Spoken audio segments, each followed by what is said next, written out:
ആയിട്ട് എന്തെങ്കിലും മാർഗമുണ്ടോ, ഇഞ്ചെക്ഷൻസ് അല്ലാതെ, ടാബ്ലറ്റ്സ് അല്ലാതെ?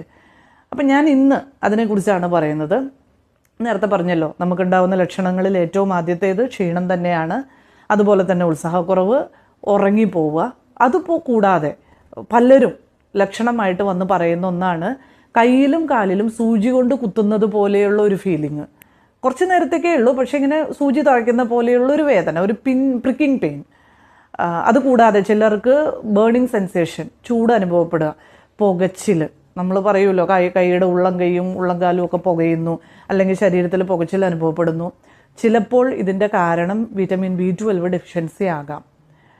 അപ്പോൾ ഇങ്ങനെയുള്ള ലക്ഷണങ്ങൾ നമുക്ക് വരുമ്പോൾ നമ്മളത് തള്ളിക്കളയാതെ വിറ്റമിൻ B12 ശരീരത്തിൽ കൂട്ടാൻ ആവശ്യമായ ഭക്ഷണ സാധനങ്ങളും അതുപോലെ തന്നെ മരുന്നുകളും, വിറ്റാമിൻ B12 അടങ്ങിയ മരുന്നുകൾ ഇന്ന് ഒരുപാട് ലഭ്യമാണ്. നമ്മളൊക്കെ പലപ്പോഴും അറിയാതെ കഴിക്കുന്ന പല മരുന്നുകളിൽ